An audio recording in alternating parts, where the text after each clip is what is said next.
Пері мен пенде. Журналистің жүрмейтін жері бар ма? Бірде жолым түсіп, Қызылорда облысының Қазалы ауданына бара қалдым. Сондағы Нұрсұлтан есімді тарихшы танысымнан адам сенгісіз бір қызық әңгіме естідім. Майын тамызып айтып бергенде аузымды ашып көзімді жұма беріппін. Бұны қайдан естідің дедім, таңданысымды жасыра алмай. Осындағы Бекен ақсақалдан деді ол, ағынан жарыла. Сол кісінің өзіне жолығуға бола ма деймін, қызығушылым одан сайын артып. Неге болмасын? Аузын ашса жүрегі көрінетін көркем мінезді жан, деді Нұрсұлтан құрдасым. Бізге құда болып келеді. Мен жіберді десең болды, жылы қабылдайды. Өзі де қонақ, жатырқайтын адам емес. Содан тағат таба алмай, сол күні-ақ түс ауа Бекен қарттың үйіне арнайы ат сабылтып іздеп бардым. Қаланың шет жағындағы 2 қабатты еңселі қызыл үйде тұрады екен. Есікті ақсақалдың өзі ашты. Жасы 80-нен асып кетсе де, әлі тың, бақуатты көрінді. Жүріс-тұрысы да ширақ, сөзі де түзу. Емен жарқын амандасты. Алдымен тарихшы танысымның сәлемін жеткізіп, содан кейін өзімді таныстырып, келген шаруамды айтып едім, сәл жымиды да, бұл өзі ұзақ әңгіме. Мен алдымен намаз оқып алайын. Сен мында отыра тұр деді. Қонақ бөлмеге бастап кіріп, өзі аялдамастан бүйірдегі екінші бір бөлмеге өте берді. Келінжан, шай дайында. Мына бала сонау Астанадан келіпті. Жазушы екен деді, даусын сәл көтеріп. Ауызғы бөлмеден Жақсы ата деген әйелдің сыңғырлай шыққан даусы естілді. Мен жасыл барқыттан тысталған диванға қонжия кеттім де, жан-жағыма бағдарлай көз тастадым. Қақ төрде қызыл қоңыр гарнитур тұр. Ішкі жағына әртүрлі шыны ыдыстар қойылған. Сол жақ қабырғаны сан түсті бояумен түрленген түкті кілем тұтастай жауып тұр. Ал оң жақта рамаға салынған ескі фотосуреттер ілінген. Ортада үлкен үстел. Бір кезде басына ақ орамал жартқан орта жастардағы қараторы келіншек кірді. Сыпайы амандасты да дастархан жайып шай жасай бастады. Көп ұзамай ақсақал да келді. Әйел буы бұрқыраған шәйнекті алдымызға қойды да шығып кетті. Шайды ақсақалдың өзі құйды. Алдымен қай жақтан, қай рудан екенімді сұрады. Мен ештеңе жасырғам жоқ. Содан соң барып негізгі әңгімеге көшті. Иә, дұрыс айтасың балам. Оның адам сенгісіз әңгіме екені рас. Бірақ мен өтірік айтатын адам емеспін. Кәрі қойдың жасындай өмірім қалғанда жалған сөйлеп пұшпаққа шыға қоймаспын деді. Салмақтай сөз саптап. Жоқ ата, о не дегеніңіз? Мен сізге толық сенемін дедім. Сөзімді нығырлай түсіп. Айта беріңіз. Ендеше тыңдап алам. Бекен ақсақал әңгімесін бастады. Қайта-қайта шоқша сақалын тарамдап қояды. 60-қа таяп қалған кезім. Ол кезде бәйбішемнің көзі тірі. Ұлды ұяға, қызды қияға қондырып, мойнымыздан ауыр жүк түскендей алаңсыз ғұмыр кешіп жатқан күндердің бірінде аяқ астынан кенже келінімнің денсаулығы сыр беріп, сырқаттанып қалмасы бар ма? Алғашқында онша мән бере қойған жоқпыз. Бірте-бірте мінез құлқы өзгеріп, күйде ұстамасы ұстап қалатын болды. Сөйтсек, құс аурумен ауырады екен ғой байқұс бала. Құс қайтқанда немесе қайтып келгенде дерті тіпті қозып кетеді екен. Жалпақ тілмен айтқанда көтеріліп ауырады. Содан қаратпаған дәрігеріміз, апармаған ауруханамыз қалмады. Бірақ ем қона қоймады. Сөйтіп жегеніміз желім, ішкеніміз ірің боп жанымыз жадып, жүдеп жүргенде әлдебіреулерден Қазалыда үлкен бір бақсы бар. Зікір салып, құс ауруын емдейді дегенде естідім. Кеңес дәуірінің дүрілдеп тұрған кезі. Онша сене қоймасам да кейін бармағымызды тістеп қалып жүрмейік деген оймен бағымызды тағы бір мәрте сынап көргім келді. Ол кезде біз көрші ауданда тұратынбыз. Содан бір құдайға сыйынып, ұлымыз екеуміз келін баланы ескі жигулиімізге отырғызып алып, Қазалыға жол тарттық. Сұрай-сұрай Меккеге де барарсың демей ме? Оған қарағанда мына тұрған жер емес пе? Бақсыны тез таптық. Жеркепе сияқты кішкентай тоқал тамда тұрады екен. Сыртынан шелек, шылапшын сияқты темір терсекпен жамап жасқап, бастан аяқ қаптап тастаған. Есігінің алдында ит, мысық, тауық, қаз сияқты үй жануарлары қаптап жүр. Бақсының аты Паудин екен. Қазақ па өзі деймін есіміне қарап. Нағыз қазақ. Қазақ болғанда да міне мынау қазақ деп ұялмай көрсететін түр тұлғасы келісті адам екен. Сол кездері 80-ге келсе де, қолда аяққа тұрмай лыпып тұр. Көзі сондай өткір, жүзіне тура қарай алмайсың. Құдай бойына ерекше күш қуат берген жан екені бірден аңғарылады. Баппен сөйлеп, бәрін ынты-шынтысымен түсіндіреді. Кемпірі неміс, қазақша судай ағып тұр. Басқа ұлттың өкілі болса да, жүзі жылы, иманы бетіне үйіріліп тұрған мейірімді жан екен. Айтары жоқ, бір-біріне бап қосылған. Келген жағдайымызды айтып едім, екеуі де елпек қағып, құрақ ұшты. Адамды жылы сөздермен-ақ емдеп жіберетіндей. Бақсы тек қана жасыл түсті қазақы киімдер киеді екен. Басында жасыл пүлішпен тысталған үкілі құндыз бөрік, үстіне жасыл бешпент, иығына іліп алып жүретін құндыз жағалы ұзын шапаны мен іш жағынан киген, жейдесінің өзі жасыл матадан тігілген, бұтында жарғақ шалбар, аяғында кебісті мәсі. Қолында жыланның қабығына ұқсас сұрғылт затпен қапталған ұзын аса таяғы бар екен. Ауруларды сомен түртпектеп емдейді екен. Келінімді көріп, түшкіріп пысқырып отпен аластап, сумен ұшықтады. 7 түрлі шөпті суға қайнатып, оған сүт қосып, соны ішкізді. Сонымен не керек? Бір апта оқып, барын сала ем-домын жасады. 7-ші күні мені жеке шақырып алып, еш уайымдама. Келіннің толық жазылады, бірақ енді аздаған демалыс керек. 3 айдан кейін тағы да бір рет әкелерсің. Ал қазір бара беріңдер. Сәл кідіріп барып, салақсып жүрме. Ем толық аяқталған жоқ. Егер қайтып әкелмесең, ауруы қайтадан қозып кетуі мүмкін. Онда обалы сенің мойныңда, деді, қатаң ескертіп. Осыдан кейін жан қалама. Бақсыға ризашылығымды білдіріп, айтқан уақытында қайтып әкелетінімді айтып, уәде беріп аттандым. Қуанышымыз қойнымызға симаса да, әбден шайлыққан көңілде, күдікте жоқ емес еді. Үйге қайтып келген соң ойланам, бақсының жүзі таныс, бір жерден көрген сияқтымын. Қайдан көрдім? Олай ойланам, былай ойланам, әбден басым қатты. Содан бір кезде есіме түсті-ау. 1941 жылы Ұлы Отан соғысы басталғанын өзінде жақсы білерсің. Ауылдағы жас жігіттерді кезекпен майданға шақырта бастады. Сол жылы ақ қыршындарынан қиылған талай боздақтың сүйегі елге қайтып оралып жатты. Содан аудандық комиссараттан әскерге шақыру туралы қағаз келгенде соғысқа барғымыз келмей, 3 жігіт алдын ала ақылдасып алып, ажалдан қашқан Қорқыт бабамыз құсап қашып кеттік. Қазақстан мен Қарақалпақстанның ортасында Қызылқұм құмы жатыр. Осы Қазалы ауданының аумағы ғой. Ол кезде елсіз, құла түз, қу медиен болатын. Сол Қызылқұмның ішінде қашып жүрдік. Сондағы кәсібіміз не дейсің ғой? Қызылқұмның ішінен адамдар ары қарай астық тасиды. Бері қарай әртүрлі зат бұйымдар әкеледі. Соларды торуылдаймыз. Шіркін, жастық не істетпейді. Маңайдағы ауылдарға жақындап келіп, шетте ұшыққан малдарды айдап әкетеміз. Сөйтіп, күн көріп жаттық. Бір керуеннің соңында таман қалып қойған кәрі аттанды ұстап алып мініп жүрдік. Қосымыз бар. Соны түйеге артып аламыз да, ізімізді жасырғансып, әрі-бері көшіп қонып жүреміз. Бір жерде көп тұрақтай алмаймыз. Тым ұзап кетпейміз де. Адамдардың көзіне түсе бермеуге тырысамыз. Қысты күнде де құмның іші онша суық болмайды. Қосымызға от жағып отыра береміз. Қызылқұмда не көп, сексеуіл көп. Аң аулайтынымыз тағы да бар. Енді қайтеміз, өлместің қамы. Осылай қысты өткіздік.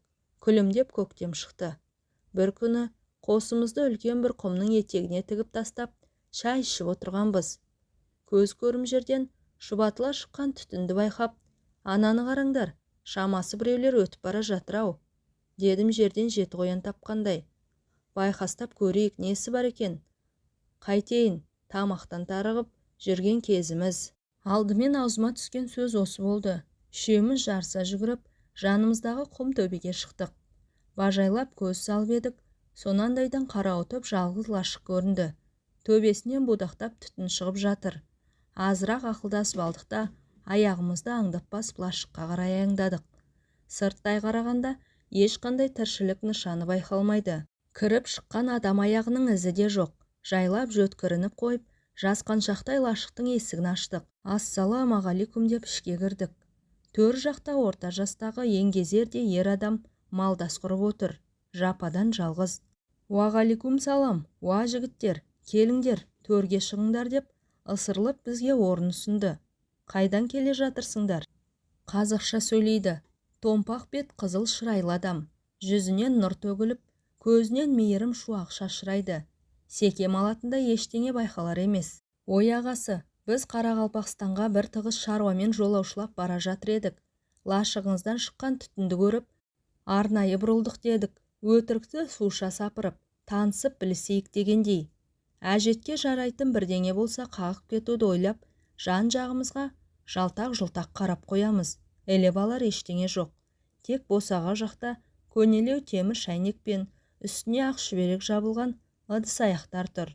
Сәлден кейін әлгі кісі: «Енді келіп қалған екенсіңдер, бір-екі кесе шай ішіп кетіңдер» деді, қонақ жайлығын танытып.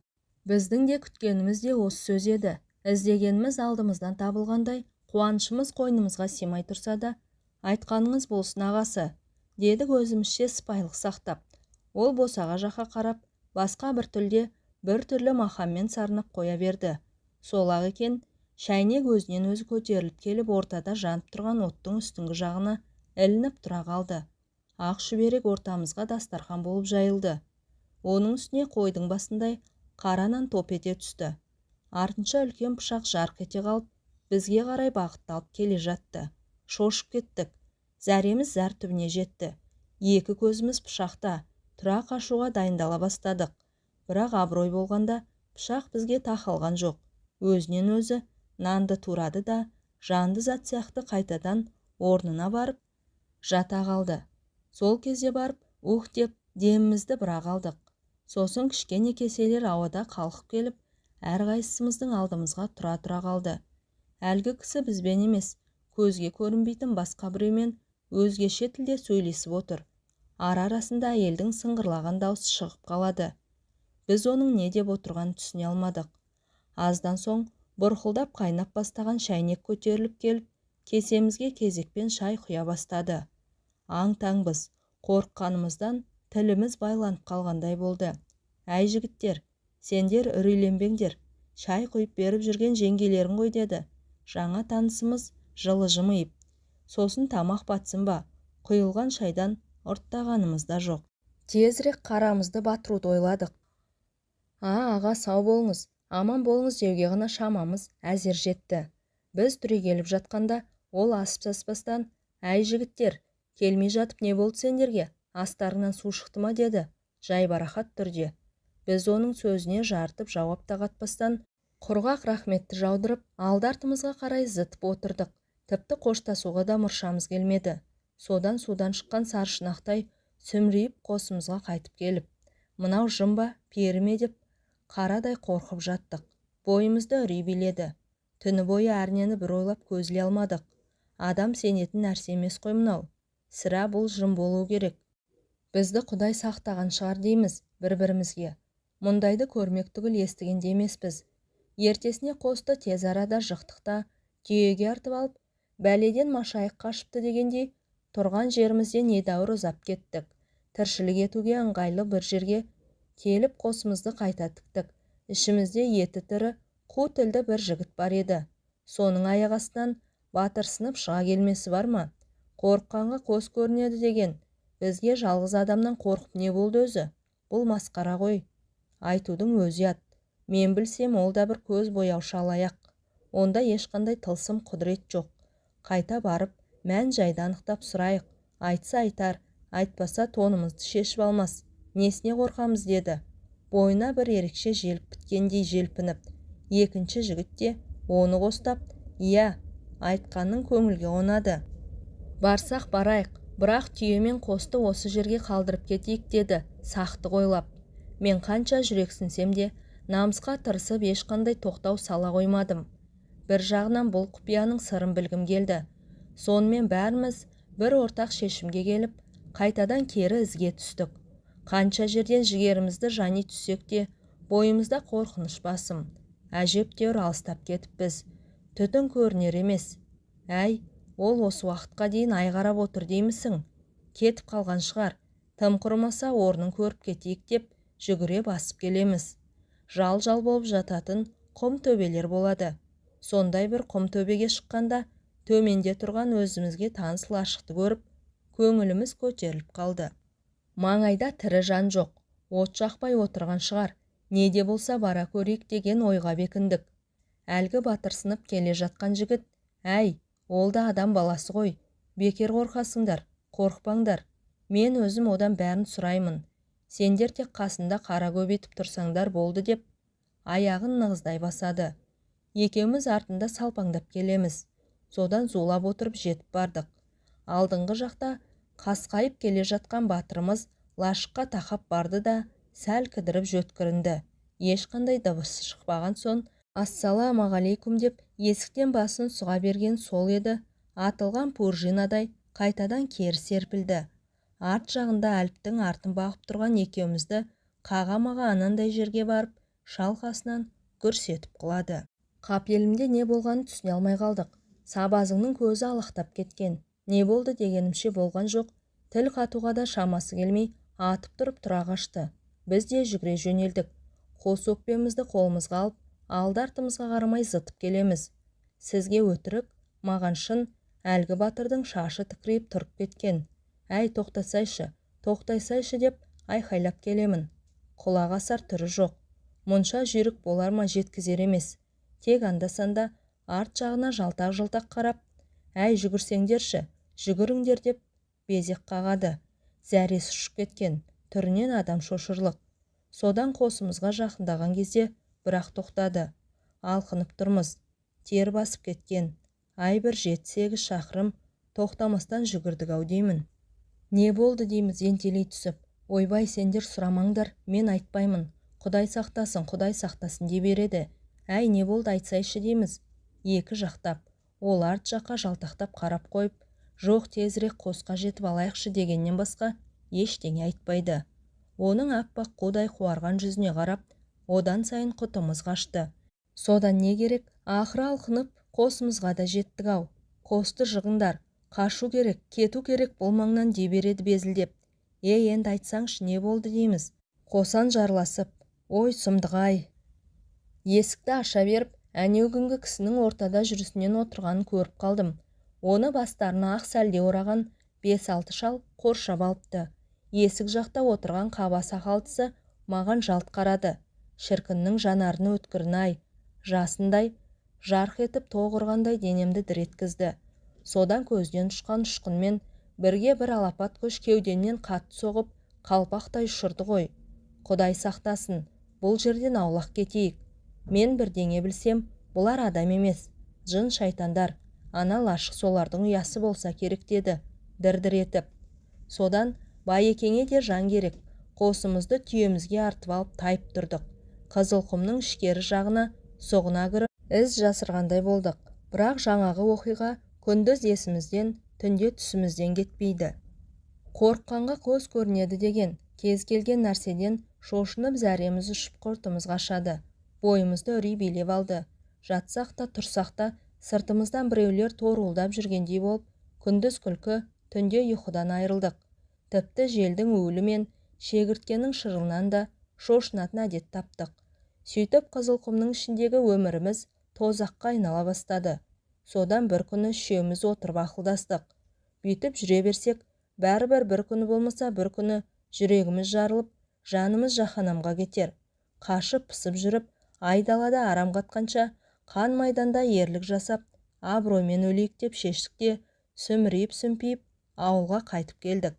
Соғыс әлі жүріп жатқан кез. Әке шешеміз болмаса, елде бізді кім емреніп күтіп отыр дейсіз? Әскери адамдар өте суық қарсы алып, соғыстан қаштыңдар деп, айып батальонына айдап жіберді. Айнымас дос болуға серттескен қасымдағы 2 серігім сол айып батальонында жазаларын өтеп жүріп, о дүниеге аттанды. Ақсақалдың даусы дірілдеп, кіреукеленген жанарына жас іркілді. Қалтасынан умаждалған қол орамалын алып, көзін сүртті де, ауыр күрсініп, сөзін қайта жалғады. Ал соғыс біткен соң, маған кешірім жасалды. Сөйтіп туған ауылыма аман есен қайтып оралдым. Елге келгеннен кейін көп ұзамай үйленіп, шаңырақ көтердім. Бала шағалы болдым. Уақыт зымырап өте берді. Шынымен де адамның ғұмыры қамшының сабындай ғана екен ғой. Содан балаларымның бәрі үйлі баранды болды. Өмір ғой, өмірде не болмайды дейсіз. Кенже келімнің сырқатына байланысты Паудин бақсыға барғанымды жоғарыда айттым ғой. Жүзі таныс, бір жерден көрген сияқтымын. Содан ұзақ ойланып, ақыры есіме түсті ғой. Сол баяғы Жапандағы жалғыз лашықтың ішінде отырған кісіге қатты ұқсайды. Кескін келбеті, түр тұлғасы, тіпті даусымен сөйлеу мәнеріне шейін осыдан 40 жыл бұрын көрген жұмбақ адамды көз алдыма айнытпай әкеледі. Алғаш кезіккенде оның жасы 40-тарда болатын, ал мен келінімді емдетуге апарған кезде 80-ді алқындап қалған шал еді. Сырлы аяқтың сыры кетсе де, сыны кетпейді демекші, кәрілік жеткенмен жеңе алмаған. Сақал шашы ағарып, маңдайы әжімденгенмен, жүзі сол бәз баяғы қызыл шырайлы қалпы. Содан үйімде тыныш жата алмадым. Қызылқұмдағы лашықта көрген кісі осы болуы керек деген ой қайта-қайта мазалай берді. Жазған құлда жазық жоқ. Содан 3 ай уақыт өткен соң келінімді алып тағы да бардым. 1 апта ем-домын жасады. Обалы не керек? Барып салып бәйек болып. Кетер күні бақсыға жеке барып, алдымен келінімнің жағдайын ашық айтуын өтіндім. Келіннің ауруынан құлан таза айығады. Бірақ енді намазға жығылсын, таза жүрсін деді, байыппен тіл қатып. Сонда қайтып ауырмайды. Ақсақал, сізден тағы бірдеңе сұрайын деп едім. Қалай қарайсыз дедім, жорта сөйлеп. Ол кезде менің жасым 60-қа таяп қалған.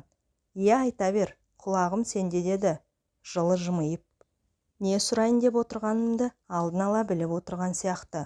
Мен күмілжіңкіреп, аз-маз кідіріп қалдым да, бойымдағы бар күшімді жиып, 40-шы жылдардың басында соғысқа барудан қашқан 3 жігіт Қызылқұмның ішін біраз шарлап едік. Бірде құпия бір лашыққа тап болып, таң тамаша күйде қалғанбыз. Соның ішінен сізге қатты ұқсайтын бір адамды көріп едік. Қателеспесем, сол сізсіз-ау, оны қайдан кейін көрген жоқпын. Дедім сөзімді нықтай түсіп. Бақсы басын төмен сала, үн-түнсіз отырып қалды да, аздан соң, ой бауырмай, есте сақтау қабілетің сондай күшті екен. Қателеспедің деді, кеудесін кере, ауыр күрсініп. Иә, ол мен едім. Сол бір оқиға әлі күнге дейін ойымнан кетпей жүр. Есіме түссе, күндіз түгіл түнде түсімнен шошып оянам. Егер құпия болмаса, сол бір жұмбақтың шешімін өзіңіз айтып бермейсіз бе дедім, сынай қарап. Ол жерде не істеп жүр едіңіз? Бақсы еш бәлденген жоқ. Сол баяғы сабырлы қалпын сақтап, оның құпия дәнеңесі жоқ. Егер шынымен білгің келсе айтайын, деп кең тыныстап, тамағын кеней, жөткірініп алды да әңгімесін бастады. Әкемді осы Қазалының маңайындағы елдің бәрі біледі. Әрине көзін көргендердің көбі дүниеден өтіп кетті. Ол кісі ерекше қасиеті бар, әулиелік дарған, атақты бақсы болатын. Қара дүкен ұстаған, қызған темірді тілмен жалайтын адам болған. Сол қара дүкеннің ішінде аруақтар болған. Негізгі бақсылар ислам дінін онша мойындамай қоймаған ғой. Солай бола тұрса да, әкемнің қойнында Құран жүретін, алақандай ғана сырты жылтыр кітап. Кезінде Самарқаннан алдырғам деп айтып отыратын. Бұл Құран қамқоршым, қорғаншым деп ешқашан жаныңнан тастамаймын. Тек дүниеден өтерінің алдында ғана мені шақырып алып, балам, елде көптеген өзгерістер болып жатыр. Тілімді алсаң менің жолымды қумай-ақ қой. Бағың байланады. Кеңес өкіметі бақсы балгерлікті қолдай қоймайды. Бірақ есіңде болсын, мен о дүниеге аттанғаннан кейін, менің жанымда жүрген жын-перілердің барлығы сені жағалайды. Саған көшеді, саған келеді. Сені перілер өздерінің әлеміне көтеріп алып кетуі мүмкін.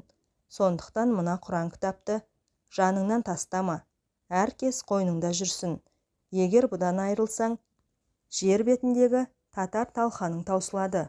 Осыны жадыңнан шығарма деп, Құран кітабын қолыма ұстатып кетті.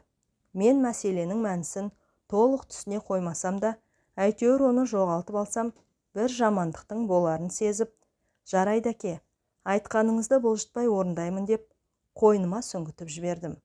Содан кейін көп ұзамай, әкем о дүниеге аттанды. Көз жасымызды көл қыла жүріп, ақтық сапарға арулап шығарып салдық. әке аманатына адал болуға тырысып, қасиетті Құран кітапты төс қалтамнан тастамайтын болдым. Күндіз де түнде де жаныңда болсын, ешқашан алшақ қойып ұйықтаушы болма деген өсиет сөзін ешқашан есімнен шығарған емеспін. Содан 3-4 жыл бойы оны бойтұмардай бойымда сақтап бір сәтке ұмыт қалдырған жоқпын. Біз жылда бидай, күріш, тары, қауын, қарбыз егетінбіз. Бірде шілденің шіліңгір аптабында ауыл маңындағы дарияның жағасында егістікке су жіберу үшін кетпенмен терлеп тепшіп арық қазып жатқам. 20-ға жаңа шыққан кезім. Білегімде бұлақ күш ойнап тұрғанмен ыстыққа шыдай алмай, денемді сергітіп алу үшін суық сумен жуындым. Киімдерімді шешіп қойғам. Қыза-қыза ұзап кетіппін. Есімнен қалай шығарып алғанымды өзім де білмеймін. Құран бешпентімнің жан қалтасында қалып қойыпты. Ойымда ештеңе жоқ. Бір албеменің көлеңкесіне барып, азырақ демімді басып алайыншы деп, арқамды төсей отыра қалсам, албасты басып қалғып кетіппін. Көзімді ашсам басқа бір жерде жатырмын. Жұмақ па дерсің, жер дүниенің бәрі жап-жасыл. Басымды көтеріп жан-жағыма жалтақтай қараймын. Маңайымда бөтен тілде сөйлейтін бейтаныс адамдар жүр. Түрлері де, киімдері де өзгешелеу. Жер бетіндегі тіршілікке мүлде ұқсамайды. Өзге әлемге өтіп кеткен сияқтымын. Менің оянғанымды байқап қалса керек. Басына сәлде ораған орта жастағы еңгезердей еркек қасыма жақындап келіп, «Паудин» деді күлімсіреп. Мен сасқалақтап орнымнан атып тұрдым. Арманымыз сен осында әкелу болатын. Соған қол жеткіздік. Сен перілер еліндесің. Саған сүйкімді қызымды беремін. Сүйікті күйеу балам боласың. Бізбен бірге тұрасың. Содан не істерімді білмей, жан таласып жан терге түстім. Бұлқынып былай жүгірдім, жұлқынып олай қаштым. Бірақ қайда барсам да сол жап-жасыл әлем. Содан жаңағы дәусары сақ-сақ күліп, қашып қайда барам дейсің? Сен адамдар арасында емес, перілер елінде өмір сүру үшін жаралғансың. Әкең де солай еді. Бірақ ол Құранды жанынан бір ел тастаған жоқ. Сөйтіп бізге алдыра қоймады. Ол кәдімгі қазақ тілінде, яғни маған түсінікті тілде сөйледі. Әйтпесе олардың тілі мен сөйлеу мәнері мүлде бөлек екен. Содан не керек? Мен перілер елінде 20 жылдай ғұмыр кештім. Амалсыздан перінің қызына үйлендім. Солармен бірге өмір сүрдім. Тілдерін үйрендім. Дәстүрлеріне қанықтым.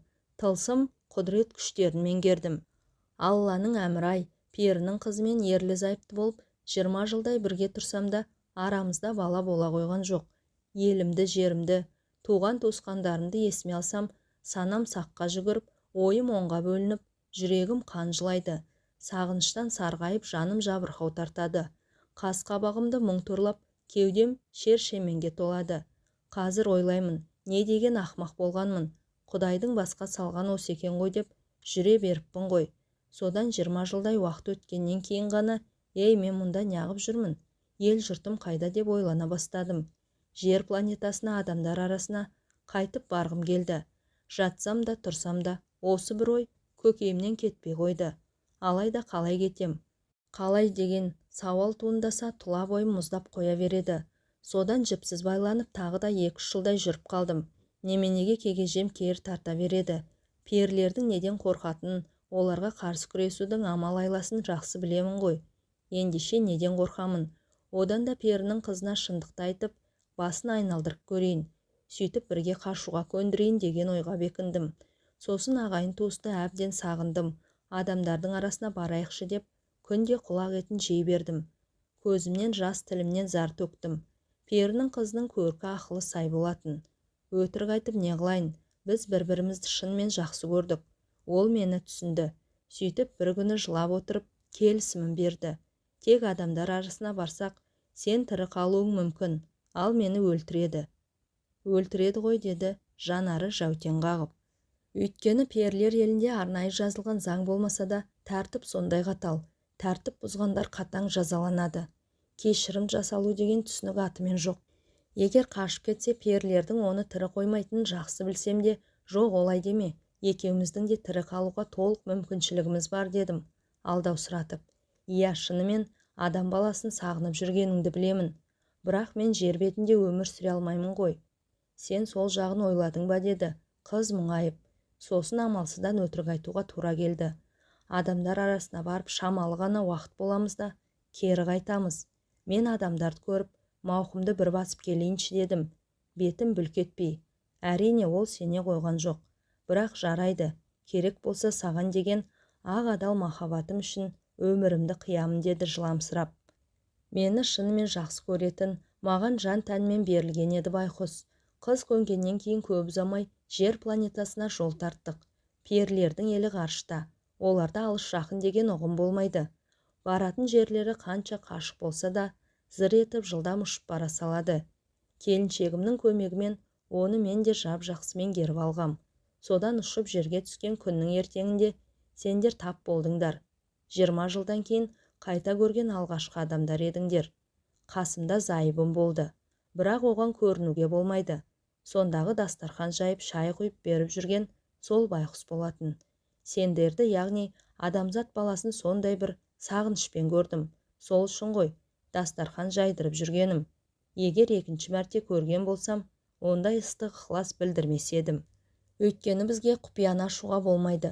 Содан 3-4 күн өткеннен кейін 20 жыл жұбымыз жазылмаған жұбайым елге қайтайық деп қыңқылдай бастады. Ол менен айрылғысы келмеді, ал мен оған көне қойған жоқпын. Мен жер бетінде қалам. Кетсең өзің кете бер. Жоңды бөгемеймін деп қасарысып тұрып алдым. Менің өз еркімен қайтып бармайтыныма көзі жеткен перінің қызы, олай болса жарайды. Не көрсем де сенімен бірге көрейін. Сен тастап ешқайда кетпеймін деді, қинала-қинала. Мен де оған әбден бауыр басып қалған едім. Шыны керек, қимадым. Кеткенін қаламадым. 4-5 күннен кейін ізімізден қуып қуғыншылар да жетті. Бізді оп-оңай тауып алды. Қыздың әкесі мен ағалары келді. Олардың дәстүрі бойынша алғашқы келісте маған еш нәрсе істей алмайды. Алдымен қыздарын өлтіріп алып кетеді. Сосын екінші рет қайыра келген кезде мені де қатаң жазалайды. Олардың алғашқы келген кездерінде сендер тағы келдіңдер ғой. Мен сол сәтте ортада әрқайсысына бір басымды иіп, кешірім сұрап, жалынып жалбарынып отырғанмын. Сол жолы қызды менің көзімше қинап өлтіріп, мәйітін елдеріне алып кетті. Бір аптаның ішінде айналып келіп менің де жанымды жаһанамға жіберулер керек еді. Мен содан құстай ұшып Қазалыға келдім де, осы өзің көріп отырған үйді тез арада тұрғызып алдым. Олардың темірден өте алмайтынын жақсы білемін. Сосын олар мұсылман перілер харам нәрселерге жоламайды. Менің ит пен мысық сияқты үй жануарларын көп ұстайтыным сол. Ал мына темір үйден шықсам, менің көзімді құртатыны айдан анық. Олар төңіректеп жүрсе, мен бірден сезіп қоямын. Келмеген болса да анық білемін. Ондай кезде далаға шығып, еш алаңсыз күнделікті тірлігімді жасай беремін. Десе де көбіне көп осы темір үйден ұзап шықпауға тырысамын. Бұл үй менің жай ғана баспанам емес, жау өте алмайтын қамалым, қорғаным. Содан көп ұзамай немістің қызына үйлендім. Мұсылман емес, кәпір ғой, христиан дінін ұстанады. Ал енді бұл маған екінші қорғаныш болды. Үшінші қорғанысым ит күшіктерім мен мысық мәулендерім. Менде бір емес, 3 қорғаныс бар. Сондықтан онша қорқа да қоймаймын. Олар келгенмен бәрібір мені ала алмайды. Тіпті енді менің керек болмай қалуым да бек мүмкін. Қартайдық қой. Міне менің басынан өткізген жағдаятым, көрген білгенім осы деп әңгімесін аяқтаған еді Паудин бақсы. Ұзақ жылдар бойы көңілімді күптеткен сол бір құпия кездесудің сыры ашылып, түйіні тарқатылған соң, әрі келінімнің сырқатынан жазылатынын естіп білгеннен кейін, бақсыға алғысымды айтып, аздаған ақысын беріп, үйге үлкен қуанышпен оралдық. Содан кейін бақсыны көрген жоқпын. Тек жаны жәннатта болғыр, кейіннен дүние салғанын естідім, деді Бекен ақсақалда ауыр күрсініп қойып. Сол келініңіз қайда қазір дедім. Не нәрсені болсын толығырақ білуге құмартып. Тұратын әдетіммен. Бағанағы шай жасап жүрген сол келінім ғой деді ақсақал, күлімсіреп. Иә, көмегінде қандай сауалдың тұрғанын біліп тұрмын. Содан кейін келінім шынымен ауруынан құлан таза айықты. Құдайдың бұнысына да шүкір. Ең тәуір келінім де осы. Жаққаннан кейін қолында тұрып жатырмын, өзімді сыйлайды. Аталап құрақ ұшып тұрады. Бізге одан артық не керек қарағым, дейді жайдарлана. Жамандықты да, жақсылықты да көрдім. Аш та болдым, тоқ та болдым. Біреуден ілгері, біреуден кейін дегендей, қатарлы өмір сүрдім. Тағдырыма ризамын. Өмірге еш өкпем жоқ. Енді Құдайдан бір-ақ тілегім бар. Балалардың еш жамандығын көрсетпей, солардың алдында алса арманым жоқ. Мен Бекен ақсақалға ағынан жарыла әңгіме айтқан үшін рахметімді жаудырып сыртқа шықтым. Күн қызарып, ұясына батып барады. Аузында алласы, жүрегінде иманы бар 80-дегі қарттың өтірік айтпайтынына сенгендіктен де әңгіменің әсерінен арыла алар емеспін. Осыдан кейін перілер мені де көтеріп әкететіндей көрініп, бойымды бір түрлі қорқыныш сезімі биледі. Қою қараңғылық түспей, тезірек қонақ үйге жетіп алуға асығып, аяғымды жылдамдата басып келемін. Кенет ту сыртымнан көбірлеген дыбыстар естілгендей болды. Дауыс тіпті құлағымның дәл түбінен шығатын сияқты. Сасқанымнан арт жағыма қарауға батылым бармай, алға қарай тұра жүгірдім. Зымырап келе жатқаным аяғым бірдеңеге шалынып кеткендей болды да, екпіндеп келіп, етпетімнен құладым. Ар жағы есімде жоқ. Көзімді ашсам, міне, қызық жап-жасыл бақтың ішінде жатырмын. Әңгіменің соңы. Әңгіме авторы Думан Рамазан.